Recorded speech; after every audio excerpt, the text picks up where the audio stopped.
let's talk about the first day of training camp practice with the pads on and a few unfortunate injuries that occurred. Travis Kelce getting into it with DiCaprio Boodle, Justyn Ross's stock continuing to rise, and much freaking more. But first, how about those?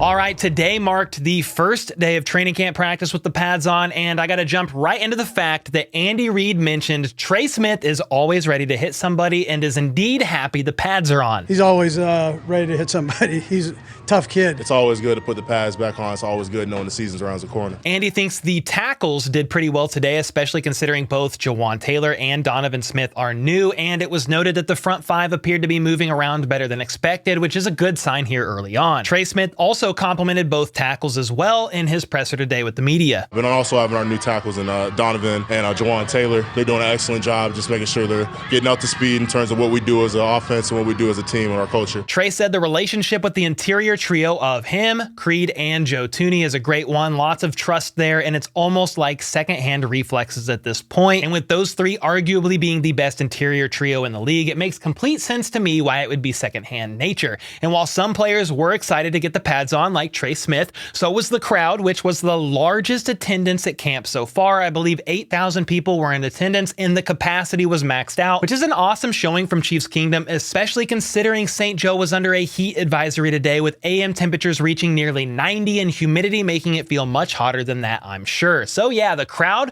was amped up, as were the players, and they were so amped up that some players were reportedly jawing at each other after plays, including Travis Kelce after this one here. And from what I could tell on this play, Kelce was a bit frustrated that he was getting so much contact from the defensive backs long after the whistle was blown, and Kelce made sure to let DiCaprio Boodle know he does not appreciate that one bit. Brian Cook was over there like, man, it's all love, and Kelce was like, nah fam, it's really not. It was kind of nice for me to really get in the scuffle a little bit. They're like, all right, cool, I see you Kelce.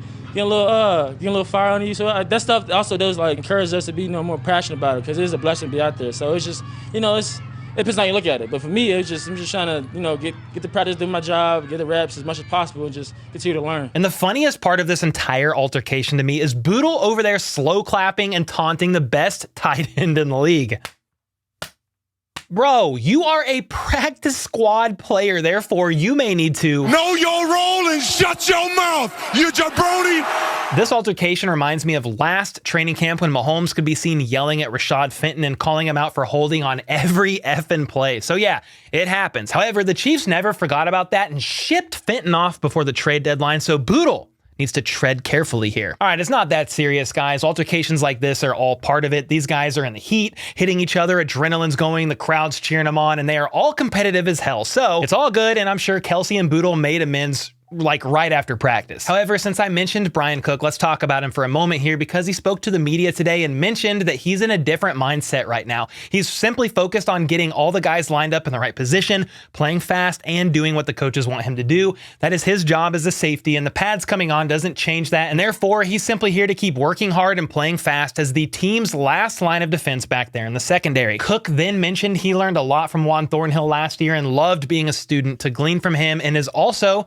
continuing to learn from Justin Reid both on and off the field. Year 2 is certainly going to be an exciting one for Cook indeed, and to keep it moving with the secondary, defensive back Nick Jones reportedly had a nice pass breakup in coverage against MVS as he swatted a ball away that was thrown by Mahomes. Another defensive back who had a nice pass breakup was Nnadi Johnson in a one-on-one situation during 11-on-11 red zone drills. And speaking of Nnadi, it's worth mentioning that after 2 days of rotating in with the ones, it looks like once the pads came on, the first team defense as far as cornerbacks go was Trent McDuffie, L'Jarius Sneed, and Jalen Watson, which is honestly about how I figured it would look, but I'm going to continue rooting for and cheering Nnadi Johnson on, as I'm sure he will get more looks as time goes on. And then it doesn't stop there for the secondary, because Mike Edwards had a very impressive interception on a ball that was thrown by Patrick and intended for Skyy, and if that is a sign of things to come, count me in. Next up, Nick Bolton was missing during Wednesday's practice due to an illness, but was spotted back out there today, which is great news.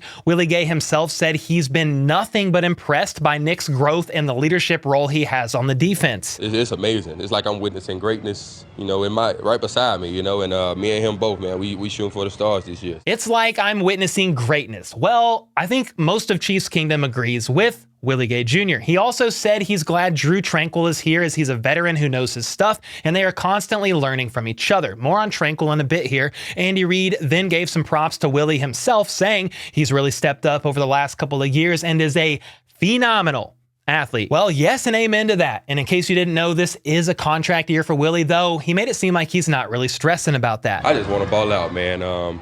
Just like last year, I want to ball out. Missed 4 games, unfortunately, but this year, man, trying to be injury-free, stay out there with my team and give it all I got, and let everything else handle itself in the back end. Willie said he's just blessed to even be here as he's heading into year 4. It's moved very quickly, and he's ultra motivated this season, though, because winning a Super Bowl was such a great feeling that he wants to win another one. So yeah, he's hungry for another ring, as is Trey Smith, who is also hungry for some actual food. Yeah, we're always hungry, man. I mean, I'm hungry right now. I could go for a corn dog. But, at the end of the day, we're always hungry. We understand that even though we might have won it last year, no one cares. That's the reality of football. That's the reality of the game we play.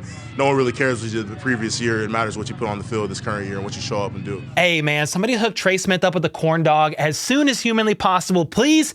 And thank you. And while this is only loosely related, the term corn dog made me think of dogs, and Derek Nnadi's dog named Saint is actually missing. He posted this today on his Twitter account saying missing. His name is Saint. He was last seen in Legacy Park, Lee Summit area. He's wearing a gray collar. Reward if found. So if you happen to live in the Lee Summit area, please keep your eyes out for Saint and hit up Derek Nnadi on Twitter or wherever you can find him if you find his dog Saint. Anyway, back to another dog in Willie Gay Jr. who said today was a tough day. Tomorrow's not going to be easier, but it's going to make everybody better, as well as the games that they play in easier down the road. And very shortly down this road, I sure hope we get an answer to the Chris Jones situation. Andy Reid said he has unfortunately not heard from Chris Jones in a while and doesn't know when he's coming to camp at the moment. And I will say, the longer we hear no news about Chris Jones and the Chiefs reaching a new extension, the less confident I am that a deal will indeed get done.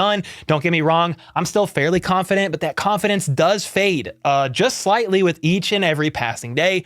So hopefully we see something get done here soon and see him back at camp as soon as possible. And just in case you're wondering or you forgot, Chris Jones is still under contract, so he will play this year for sure. But if they don't get a long-term deal done, I am not so confident about his future and him remaining a Chief for the rest of his career. But we'll cross that bridge after we figure out if he does get a deal done with the Chiefs or he does not. And then in case you missed it, wide receiver John Ross unexpectedly retired from the NFL a couple days ago, and whether or not he ends up trying again somewhere else with another team remains to be seen. Andy was asked what John Ross said to the team before this decision was made, and honestly, he didn't say too terribly much. Yeah, he didn't say much. He just was tired of it. I'm sure there was some frustration there, but he'll be fine. He's a sharp kid. He's one of the guys, he'll make it somewhere. So there was no mention of injury, which confirms that John may have simply seen the writing on the wall and was frustrated at maybe being stuck working with the 2s and 3s, sick of the hot weather, and was like, I'm probably not making the roster, so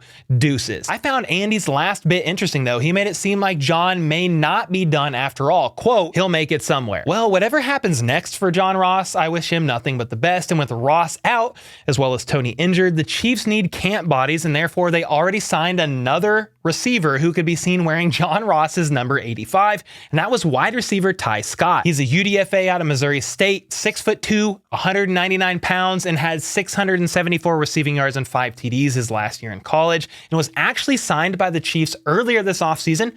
So if that name sounds familiar, it's because it is, but he was waived back in May and now finds himself back for camp here in July. And on the subject of receivers, when asked about Justyn Ross, everybody likes that name, Big Red said, quote, he's getting better every day. Playing with the pads on will be good for him. He's such a tall kid, so his ability to go up and get the ball from the sky will benefit him. And it was also noted that Justyn beat Nick Jones on a nice comeback route and showed a lot of explosiveness. And honestly, with John Ross hanging up the cleats, Tony injured, and Justyn continuing to stand out in some of these plays, the Justyn Ross stock is indeed, in my opinion, continuing to rise. Do you agree with me? If so, let me know in the comments down below. Another receiver Andy Reid mentioned was Richie Rice, saying he's a sharp kid with tremendous talent. It's all just new to him, and these guys are running all over the place, moving at a very fast pace in between plays. However, he's doing a great job and is willing to do whatever it takes out there. And you can see here, as Gabbert connected with Rice on this play, that he is continuing to do Rice things, looking shifty as ever. Remember, Rice led the entire draft class in yards after the catch, and I think he will have some nice plays like this upcoming season. And Andy Reid then turned his focus to Skyy more, saying he's tough, great after the catch, worked a lot with Pat in the offseason and is looking solid. And I agree. Skyy is continuing to look sharp in his route running, having a good rep here against McDuffie. And more than that, you're seeing on the screen now. I'm Team Skyy, basically. I don't know what his yards will end up, but he's going to take a definite leap from year 1 to year 2. Mark my words. Mahomes also hit MVS for a bomb of a touchdown, and in my opinion is something we should hopefully see plenty more of this season. Anyway, from here, let's talk about something I do not want to talk about because I freaking hate him, and that is camp injuries. It looks like linebacker Isaiah Moore, knee, wide receiver Kadarius Toney, knee. He had surgery a few days ago. And defensive tackle Turk Wharton, ACL, he's on the PUP. They were out of practice still, which is no new surprise. However, there were 3 new injuries today. It was noted that halfway through practice, Drew Tranquill and Jody Fortson left in the cart. And then later, Mike Danna got injured as well. And regarding Jody, looks like he went down after trying to catch a slot fly ball from Blaine Gabbert, and linebacker Cole Christensen rolled on top of him during the play. Pete Sweeney said, quote, Jody Fortson is down and in serious pain. He got up on his own though, grabbing his right wrist / forearm, heading to the tent, then got carted off, which makes for another tough break for Jody, who was out there looking great so far at camp. And without knowing the seriousness of the injury,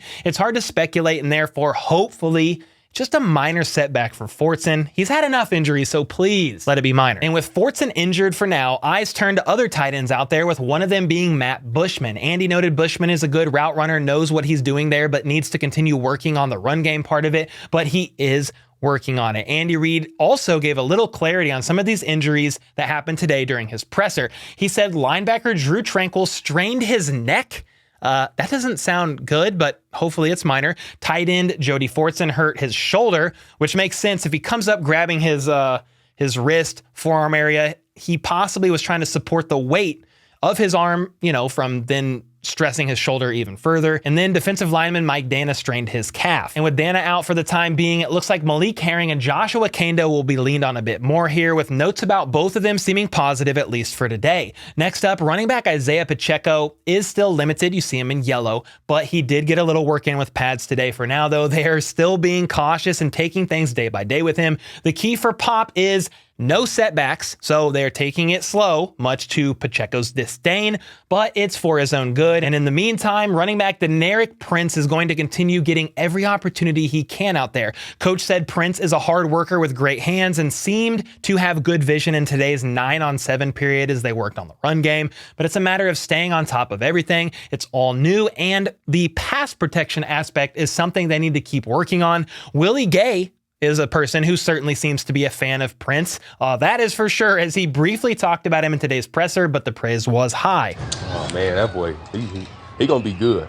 He gonna be good. That's all I'm gonna say. And I'm going to stick to that one. Well, we are all hoping for exactly that as well. Deneric Prince season. Let's go. Prince also could be seen out there getting the team's first rep at kick returner, which seems to back up Dave Tobe's earlier mention of Prince looking great on kick returns. And he may indeed end up getting the nod, at least during preseason, to see what this man can do. And with all that being said, let me know some of your biggest standouts since the pads have come on at today's practice in the comments down below. And until next time, let's go. Let's freaking go. How about those?